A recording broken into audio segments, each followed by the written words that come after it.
हमारे साथ कार्यक्रम में शामिल हो रहे हैं वेल क्रिएट इन्वेस्टमेंट मैनेजर्स के फाउंडर राजेश फेरवानी साहब, और 27 साल से ज़्यादा लंबा गहरा अनुभव राजेश फेरवानी साहब का है। HDFC mutual fund, L&T mutual fund जैसे दिग्गज संस्थाओं में काम कर चुके हैं। आप पेशे से सीएफए हैं और साथ ही आपने मास्टर्स की डिग्री भी NMIMS कॉलेज से ली हुई है और बैचलर्स की डिग्री भी आपने ली हुई है इंजीनियरिंग में। फेरवानी साहब, बहुत बहुत स्वागत है आपका। धन्यवाद सर हमें समय देने के लिए। सबसे पहले एक बार आउटलुक लेना चाहता हूं बाजार पर, और शुरुआत करना चाहता हूं कि जो दिवाली के बाद से दिवाली के आसपास से जो तेजी बनना शुरू हुई है, वापस मार्केट लाइफ टाइम हाई के आसपास पहुंच रहे हैं। कैसे देख रहे हैं आप बाजार, क्योंकि आगे इवेंट्स काफ़ी हैं। क्या तेजी में बने रहें, थोड़ा सावधान रहें, क्या व्यू है आपका? बहुत बहुत शुक्रिया अनिल जी। देखिए, मार्केट ने अभी मिड और स्मॉल कैप्स में एक हाई मार दिया है।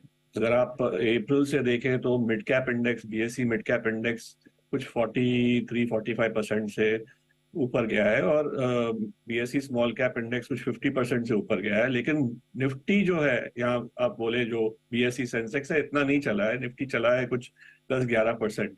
तो ज्यादा एक्शन आपका मिड और स्मॉल कैप में हुआ है और निफ्टी में इतना एक्शन नहीं हुआ है।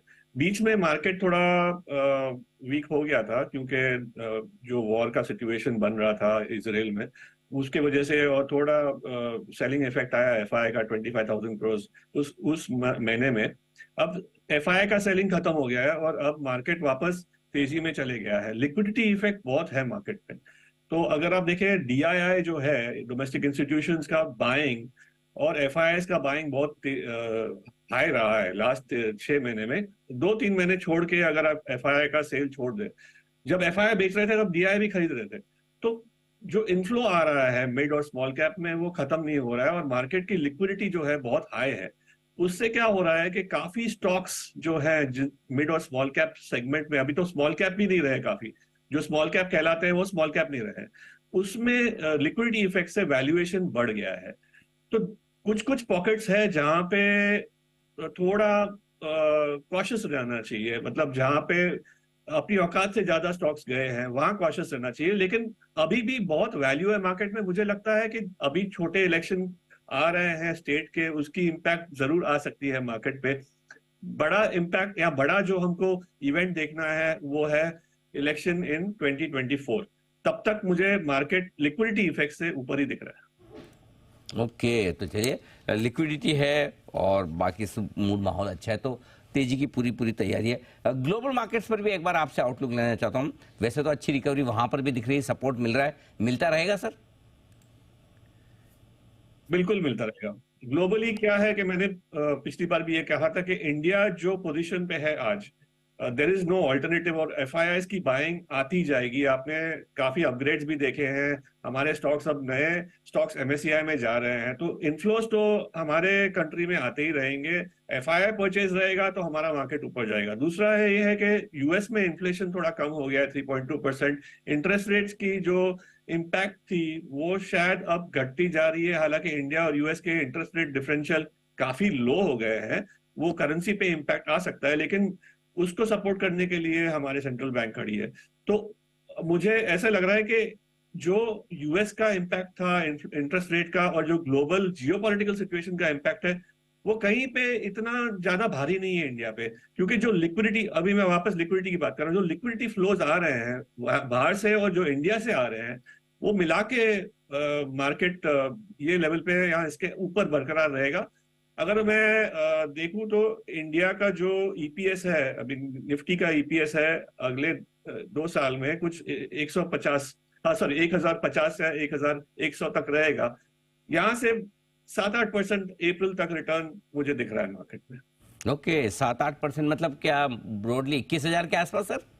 21,000 के आसपास अगर निफ्टी 21,000 होगा तो आप देख सकते हो कि मिड स्मॉल कैप में भी थोड़ी बुलिशनेस रहेगी। बिल्कुल, तो थोड़ी तेजी और वहां पर बन सकती है मिड कैप और स्मॉल कैप शेयरों में। लेकिन जैसा आपने कहा भी कि सेलेक्टिव रहना जरूरी है, सब में तेजी हो वैसा जरूरी नहीं। तो कहाँ आपको लगता है कि अभी भी कंफर्ट है, पैसा कहाँ लगाना चाहिए? क्या सेक्टर्स, क्या थीम्स आपको पसंद है सर? सर हम वैल्यू प्ले है। हमारी जो स्ट्रैटेजी है वो वैल्यू देखती है और हम मोमेंटम देख के इतना इम्पैक्ट हम हमारे डिसीजंस पे नहीं होता है।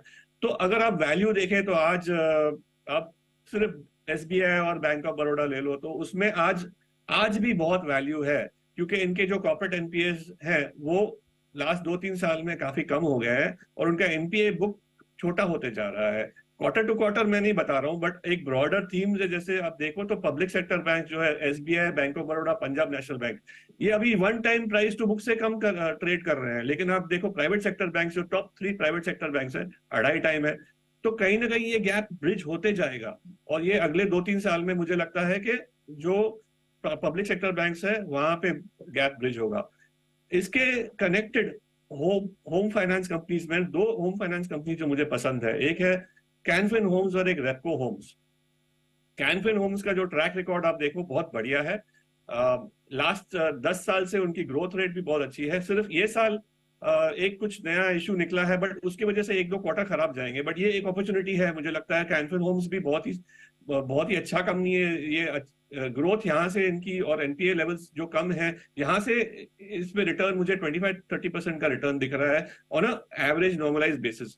रेपको होम फाइनेंस एक निग्लेक्टेड कंपनी थी, साउथ इंडिया की एक बहुत बढ़िया कंपनी है ये। इसमें थोड़ा कंसोलिडेशन फेज चल रहा है, उनके भी एनपीएस बहुत बढ़ गए थे क्योंकि इनकी जो लेंडिंग है एसएमई सेक्टर में लेंडिंग हो रही थी और वहां पे एनपीएस बहुत बढ़ गए थे। लेकिन अभी क्या हो रहा है कि वहां पे एनपीएस कम हो गए हैं और उनके मार्जिन भी ऊपर जा रहे हैं।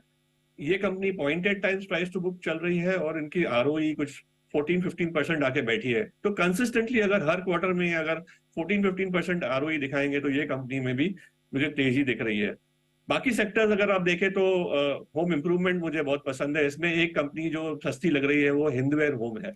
कजारिया तो हमारे पास है ही, लेकिन हिंदवेयर होम एक सस्ती कंपनी है और इसमें रीरेटिंग स्टोरी बहुत बढ़िया हो सकती है अगले 2-3 साल में, क्योंकि ये एक ब्रांड है इंडिया में टाइल्स और ये मतलब होम इम्प्रूवमेंट सेगमेंट में जो काफी फेमस है। लेकिन ये कंपनी में थोड़े इश्यूज हो गए थे लास्ट फ्यू इयर्स में, अब ये टर्न अराउंड इसमें मुझे दिख रहा है। प्लस अगर आप इंजीनियरिंग में देखें तो मुझे सीजी पावर बहुत पसंद है। बुरुगप्पा ग्रुप ने इसको 2-3 साल पहले लिया था, कंपनी ने बहुत अच्छा किया और इंडिया की जो इंफ्रास्ट्रक्चर और पावर और इंडस्ट्री स्टोरी है इस कंपनी को उससे बहुत फायदा हो सकता है। इसकी टॉप लाइन कुछ 5,000 करोड़ हो गई है, और लेकिन मुझे लगता है ये अगले 3 से 5 साल में 10,000 करोड़ भी जा सकती है। और वैल्यूएशन वाइज अगर आप देखें तो ये ग्रोथ जो आ रही है उस मुताबिक से उसकी वैल्यूएशन जस्टिफाइड है। बाकी अगर आप अभी देखें तो फार्मा केमिकल्स में थोड़ा टर्न अराउंड दिख रहा है, स्पेशली जो एग्रो केमिकल्स है। लास्ट क्वार्टर में जो देखा है हमने वर्स्ट हो गया है।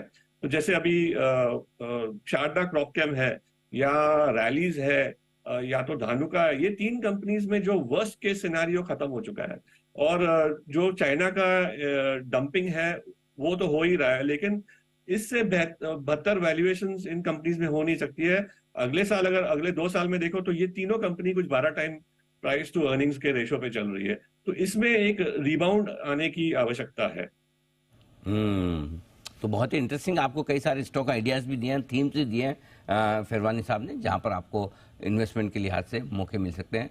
हाउसिंग फाइनेंस कंपनियां हो गई, होम फाइनेंस कंपनियां, होम फर्निशिंग कंपनियां, यहाँ पर आपको काफ़ी बढ़िया मौके मिल सकते हैं। तो ये है लिस्ट। सर बहुत बहुत धन्यवाद आपका, आपने समय दिया और विस्तार से ग्लोबल मार्केट्स, हमारे बाजारों और साथ ही निवेश के मौके पर हमारे दर्शकों को आपकी तरफ से डायरेक्शन भी मिला है। Thank you so much sir. आइए बढ़ते